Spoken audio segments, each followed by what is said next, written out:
నమస్తే, నేను సిరి. తిరుమల తిరుపతి దేవస్థానం ఎంత ప్రత్యేకమైందో అందరికీ తెలుసు. హిందువులు అంటే ఎన్నిసార్లు వెళ్ళినా కూడా వాళ్ళ మనస్సు తృప్తి అనిపించదు. ప్రతిసారి సంవత్సరానికి 2 సార్లు వెళ్ళే వాళ్ళని కూడా మనం చూస్తూనే ఉంటాం. అలాంటిది అక్కడ స్వామివారిని దర్శించుకోవడం ఎంత ముఖ్యమని అనుకుంటారో అక్కడి లడ్డు కూడా అంతే ప్రత్యేకత ఉంది. చాలా మంది ఆ లడ్డు ప్రేమికులు చాలా మంది ఉన్నారు. కొంతమంది వెళ్ళలేని వాళ్ళు కూడా అక్కడికి వెళ్ళిన వాళ్ళని ఒక లడ్డు తీసుకురాని అడిగే పరిస్థితి అట్లా ఉంటుంది అనమాట. ఆ లడ్డు విశిష్టత అంత గొప్పది. అయితే ఆ లడ్డు తయారీలో జంతు కళేబరాల నుంచి వచ్చిన నెయ్యిని వాడడం, ఆ లడ్డు ఏదెంత ప్రత్యేకమైనదో దాని విశిష్టతని కోల్పోయేలాగా చేయడం, అంటే అవన్నీ కూడా బయటకు వచ్చేసినాయి ఇప్పుడు వార్తలు. ఇదంతా ఎందుకు జరిగింది అంటే దీని వెనకాల ఒకటి మాత్రం అనిపిస్తుంది. జగన్మోహన్ చేసిన ఒక్క తప్పు వల్లనే ఈ రోజు ఇలాంటి ఒక పరిస్థితి ఏర్పడింది. ఆయన కనుక ఆ తప్పు చేయకపోతే ఈ రోజు ఆ దేవుడికి, ఏడుకొండల స్వామికి, ఇంకా ఆ లడ్డుకి ఇలాంటి పరిస్థితి పట్టేది కాదు అని చెప్పేసి అందరూ అనుకుంటున్నారు. అయితే అసలు జగన్మోహన్ రెడ్డి ఏం తప్పు చేశాడనేది మనకి వివరించడానికి మనతో పాటు ఉన్నారు ప్రముఖ సీనియర్ జర్నలిస్ట్ దుర్గా కుమార్ గారు.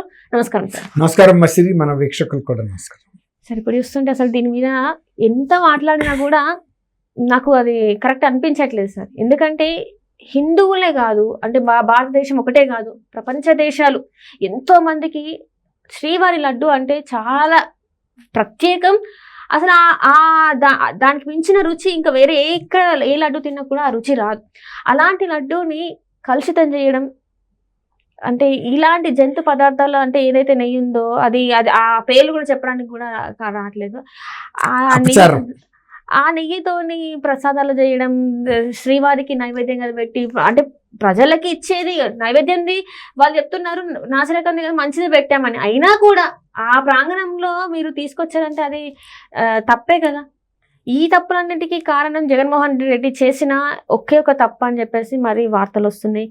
అసలు ఆ తప్పు ఏంటంటారు? జగన్మోహన్ రెడ్డి గారు ఆయన ఎంత అవినీతి చేయాలో ప్రభుత్వ నిర్వహణలో అంతా చేస్తూ ప్రజలకి ఒక బిల్డప్ ఇచ్చి తనేదో రివర్స్ టెండరింగ్ ద్వారా ప్రభుత్వానికి ఆదాయం, ప్రభుత్వ ఖర్చుని నియంత్రించాలని చెప్పడానికి ప్రయత్నించడానికి చేసిన ఒక రివర్స్ టెండరింగ్ ప్రాసెస్ ఏదైతే ఉందో అది ఇక్కడ టీటీడీ దగ్గర కూడా అప్లై చేశాడు.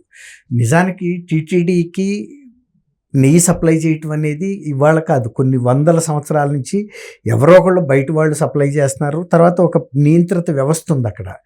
వాళ్ళు నెయ్యి క్వాలిటీ ఒక ప్రధాన ముడి పదార్థం దేవాలయ నిర్వహణలో. నెయ్యిని ఎక్కడ వాడతారంటే దీపం వెలిగిస్తారు కదా, అది వాడతారు. తర్వాత చాలా కైంకర్య సేవల్లో వాడతారు, ప్రసాదంలో వాడతారు, నైవేద్యంలో వాడతారు. అట్లా వైష్ణవాలయాల్లో చాలా సార్ల నేతి వినియోగం అనేది ఉంటుంది. ఆ నేతి వినియోగం అనేది గతంలో ఎప్పుడు కూడా డబ్బుల గురించి చూసేవాళ్ళు కాదు. ఇంతకుముందు మీరు చెప్పినట్టు దాని నాణ్యత, పవిత్రత అది చూసేవాళ్ళు. అందువల్ల ఒక 10 రూపాయలు మనకు సప్లై చేసిన వ్యక్తికి 1 కిలో మీద ఇస్తే వచ్చే నష్టం ఏం లేదు.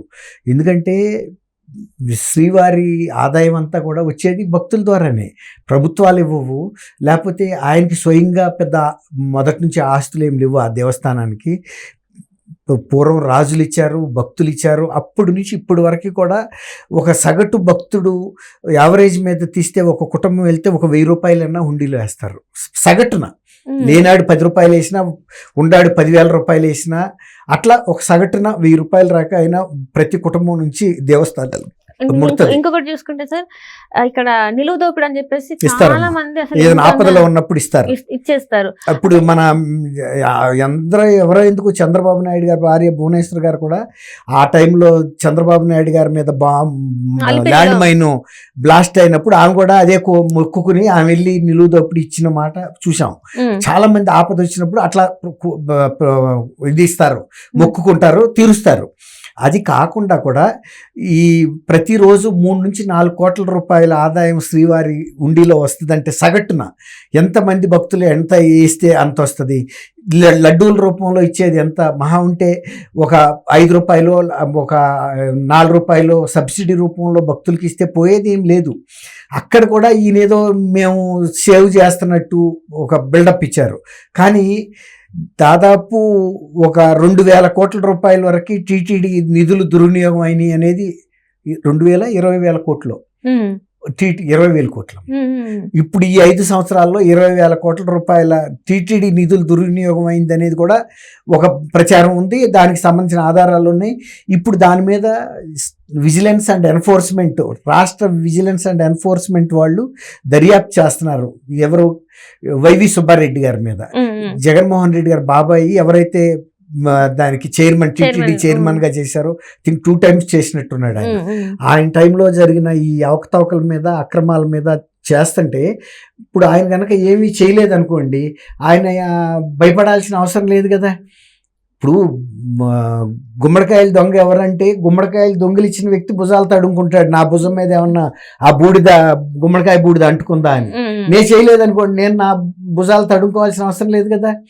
ఇప్పుడు ఇదే టైంలో దాని మీద ఆయన హైకోర్టుకి వెళ్ళాడు. ఆ మధ్యంతర ఉత్తర్వులు ఇవ్వండి, నా మీద విచారణ చేసే అధికారం ఎన్ఫోర్స్మెంట్ అండ్ విజిలెన్స్ కి లేదు, మా టీటీడీలోనే ఒక వ్యవస్థ ఉంది, వాళ్ళు చేయాలి తప్ప వీళ్ళకి అధికారం లేదు, వీళ్ళని ఆపిచ్చేసేయమని ఎవరెవరిని, చీఫ్ సెక్రటరీని, తర్వాత దేవాదాయ శాఖ ముఖ్య కార్యదర్శిని, ఈఓని, ఇలా దానికి సంబంధించిన తర్వాత ఎన్ఫోర్స్మెంట్ కమిషనర్ని, ఎన్ఫోర్స్మెంట్ ఎస్పీ ఎవరైతే దర్యాప్తు అధికారి ఉన్నాడో వీళ్ళందరినీ కూడా పార్టీగా చేసి ఆయన రిట్ పిటిషన్ వేశాడు ఆంధ్రప్రదేశ్ హైకోర్టులో. అయితే అది విచారణకి స్వీకరించారు కానీ ఇంకా పూర్తిగా టేకప్ అవ్వాల. దాని మీద విచారణ రేపు సోమవారానికి వాయిదా వేశారు.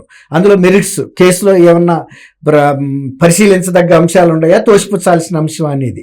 ఆయన చేస్తున్న వాదన చాలా వితండవాదంగా ఉంది. ఎందుకంటే ఒక పక్కనేమో వాళ్ళు ఈ లడ్డూకి సంబంధించిన దీంట్లో నేతిలో కల్తీ జరిగింది, జంతు అవశేషాల నుంచి తీసిన కొవ్వు కలిపారనే దాని మీద మేము కలపలేదు, కావాలంటే మీరు ఒక సిట్టింగ్ హైకోర్టు జడ్జితో కానీ లేదంటే ఒక నిపుణుల కమిటీ మీరు వేయమని ఒక పక్కన వెళ్ళారు.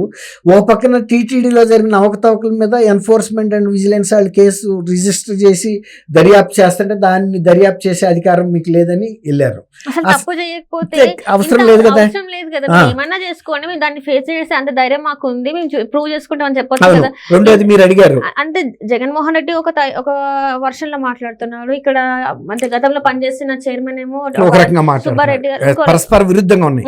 రెండోది మీరు అన్నట్టు ఇప్పుడు జగన్మోహన్ రెడ్డి గారు గతంలో కర్ణాటక మిల్క్ ఫెడరేషన్ వాళ్ళు ఈ నెయ్యి సప్లై చేశారు.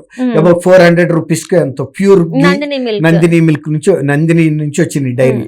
వాళ్ళు అదే ప్రభుత్వంతో మైసూర్ శాండిల్ అని కొన్ని వందల సంవత్సరాల నుంచి, దాదాపు 80 సంవత్సరాల నుంచో కర్ణాటక ప్రభుత్వ ఆధీనంలో నడుస్తుంది. ఇన్ని ప్రైవేట్ కంపెనీలు సోపులు నడిచినా కూడా మైసూర్ శాండల్ పేరు ఇప్పటికీ విశిష్టత ఇవాళకి ఉంది. అట్లాగే వాళ్ళు ఒక మంచి నెయ్యి సప్లై చేస్తున్నప్పుడు తీసుకోకుండా ఏదో రివర్స్ టెండరింగ్ అని చెప్పి, రివర్స్ టెండరింగ్ కాదు వాళ్ళు పెట్టింది, దాంట్లో కమిషన్లు ఇవ్వలేదు. కర్ణాటక ప్రభుత్వం ఇవ్వదు, ఎందుకంటే అది ప్రభుత్వ రంగ సంస్థ. కానీ అదే ప్రైవేట్ వాడికి ఇస్తే 320కి ఇచ్చినా కూడా ఆ 20 రూపాయలు కమిషన్ రూపంలో ఇస్తాడు, ఎందుకంటే వాడు కల్తీ చేస్తాడు.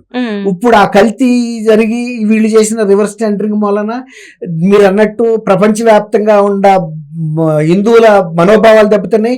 హిందువుల మనోభావాలే కాదు, ఇతర మతస్థులు కూడా శ్రీవారు అంటే ఒక గౌరవం ఉంది, ఆయన అంటే భక్తి ఉంది, ఆ లడ్డు అంటే ఆ రుచికి అభిమానులు. వాళ్ళు మతం మీద వాళ్ళకి ఎంత విశ్వాసం ఉన్నా లేకపోయినా తినడానికి ఏం పోయింది. అట్లాంటి లడ్డు మీరు అన్నట్టు ప్రపంచంలో ఎక్కడ కూడా దొరకదు. ఇప్పుడు ఆ లడ్డు పవిత్రతను కూడా ఈ అపచారంతో దాని పవిత్రత దెబ్బతింది. మీ ఇన్ని రోజుల నుంచి ఇంత మలినమైన వ్యవహారం ఇందులో నడుస్తుందా అనేది ఆయన చేసిన ఈ రివర్స్ టెండరింగ్ ప్రక్రియ. అంటే అక్కడ పోలవరంలోనూ రివర్స్ టెండరింగ్ అని పెట్టి మళ్ళీ తర్వాత అది కంప్లీట్ చేయలేదు, తర్వాత దాని అంచనా వాల్యూ పెరిగిపోయింది. మెగాకి ఇచ్చినప్పుడు వాళ్ళు ఇంకా అడిషనల్ వేశారు. అదే నవయుగ వాళ్ళు అయితే ఆ అంచనా వేయం లోపలే చేశారు. ఆ రకంగా ప్రజల మీద ఆర్థిక భారం అక్కడ పెంచారు, ఇక్కడ కూడా వీళ్ళకి కమిషన్ల కోసం ఇలా ఇచ్చి ఇవాళ మనోభావాల్ని, తిరుమల తిరుపతి దేవస్థాన ప్రతిష్టనే దెబ్బతీశారు.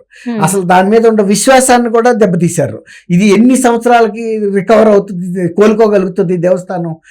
తర్వాత ఇంకెవరన్నా కూడా వాళ్ళ ప్రసాదం ఎవరైనా తెస్తే కూడా తినాలంటే భయం వేస్తుంది. ఇప్పుడు అదే కదా సార్, అంటే చాలా మంది ఏంటంటే గతంలో, ఇప్పుడు అంతెందుకు నేనే ఉన్నాను, రీసెంట్ టైమ్స్ లోనే తిరుపతి లడ్డు తినడం జరిగింది. ఇంకా ఈ న్యూస్ ఎప్పుడైతే బయటకు వచ్చిందో అప్పటి నుంచి నాకే ఒక భయం, ఒక గిల్టీ, అంటే నేను ఏ గోవుకి సంబంధించిన కొవ్వు తిన్నాను అన్న భయం, బాధ. ఇంకొకటి ఇంకొకటి ఏంటంటే నేను శంక. వెజిటేరియన్ గా ఉన్న ఒక అవును. వ్యక్తిని అంటే మాంసం ఏమీ ముట్టదు, ఇప్పుడు ఏదో ఒక రకంగా తిన్నారు కదా, అవును, ఏదో ఒక రకమే ఉంది. అది డైరెక్ట్ గా జంతువుల నుంచి గోమాత నుంచి వచ్చిందనే బాధ అందరిలోనూ ఉంది. ఇవాళ జాతీయ స్థాయిలో కూడా అనేక ఆధ్యాత్మిక సంస్థలు, హిందూ సంస్థలన్నీ కూడా దీనికి వ్యతిరేకంగా పోరాడుతున్నాయి. భోపాల్లో అయితే ఆయన దిష్టి బొమ్మ కూడా తగలబెట్టారు. అనేక మంది కోర్టులకు వెళ్ళారు. హైకోర్టు, సుప్రీంకోర్టులో కూడా కేసులు నడుస్తున్నాయి దీని మీద. ఇప్పుడు కేంద్ర ప్రభుత్వం కూడా సీరియస్ గా తీసుకుంది. ఇప్పుడు దాని గురించిన వివరణ అడుగుతున్నారు రాష్ట్ర ప్రభుత్వాన్ని. దానికి సంబంధించిన వివరాలు, ఆ నివేదిక, ల్యాబ్ రిపోర్టులు అన్ని పంపండి, ఎందుకు జరిగింది ఇది అనేది. బాధ్యుల మీద చర్య తీసుకుంటా ఉన్నారు. చూద్దాం ఏం జరుగుతుంది. Right sir, thank you so much. Thank you అమ్మ శ్రీ, మన వీక్షకులు కూడా నమస్కారం.